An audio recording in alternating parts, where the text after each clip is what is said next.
Hello, welcome on this new episode in which we are going to talk about the DeFi space, what is it exactly, what forces it brings to the different industries, and finally, why it has a promising future in front of it. Starting from the principle that the cryptocurrencies have the primary objective of serving the interests of a multicultural community by representing systems approaching total intercontinental decentralization, some easily reach their limits in the rate of decentralization faced by the mining network. The aim is to create a network that can't be influenced by the political stakes of any government. Beyond the decentralization affiliated to the mining actors, three additional major problems have emerged. The first one is according to the centralized organizations managing the cryptocurrency funds, represented by index funds, investment funds or banking consortia, are for the most part lacking in transparency and accountability.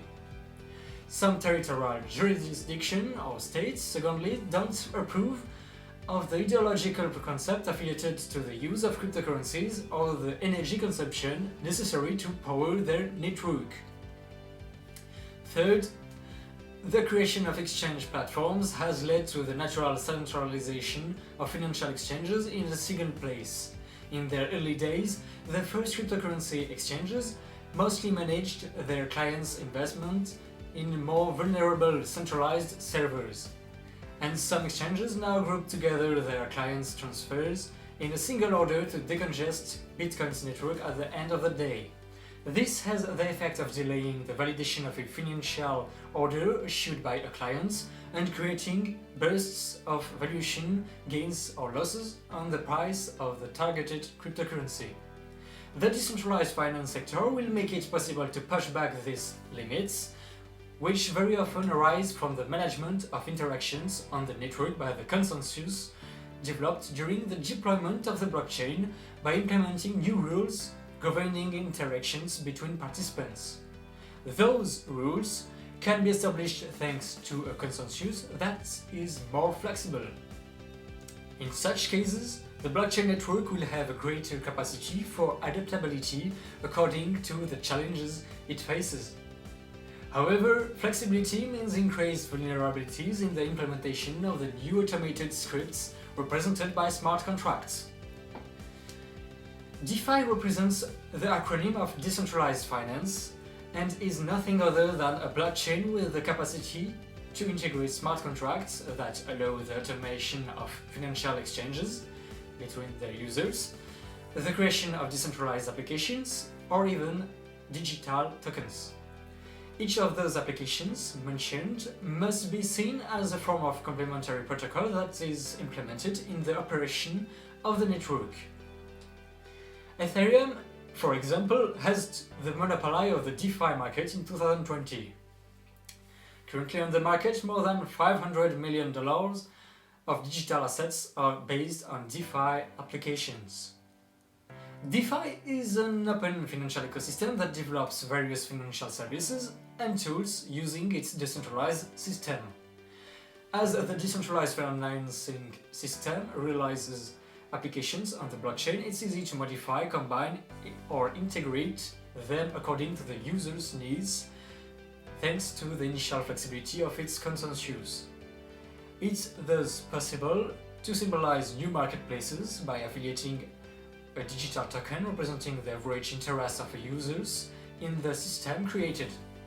Decentralized exchanges such as SushiSwap or Compound, lending and borrowing markets as Uniswap, symbolization of physical assets such as gold and other derivatives, or a place on which it's possible to bet on the realization of future events, as the famous one called Augur, are all concrete examples. Many banks and financial institutions of the modern era come with the promise of better control for users. Many developers of financial applications also build their applications using open source protocols to enable means of exchange that are decentralized and more transparent. Where the operating principles of today's players are just only evolving in the fact that users delegate the task of managing their investments and savings to intermediaries represented by banks who will judge for themselves where it makes sense to reinvest them.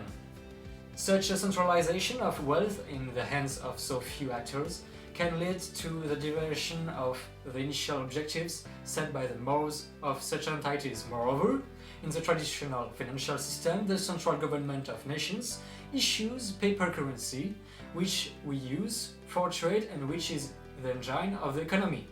This gives financial institutions monopoly power to regulate the liquidity flow. These centralized financial systems carries risks because regulators are made up of humans beings and they are prone to make mistakes.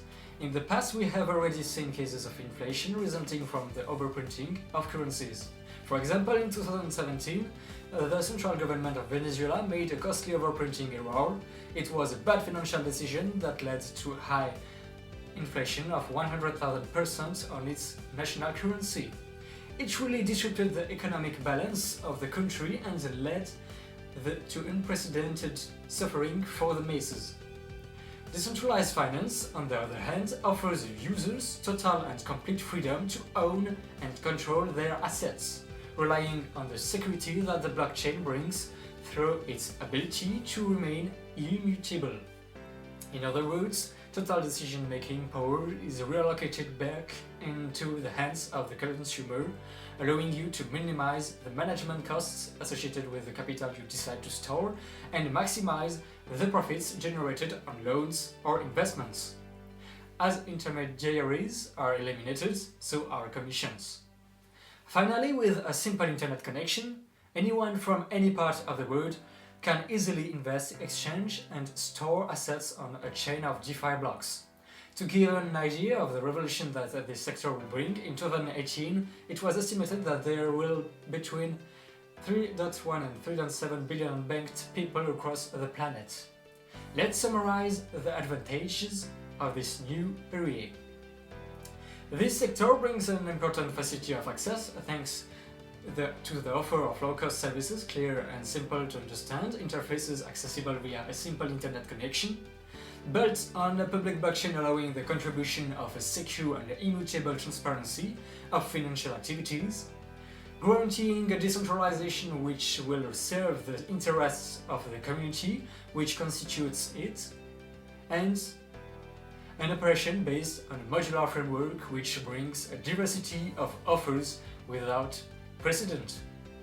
Thank you very much for your attention on this episode and your support, and see you soon on next one. Bye.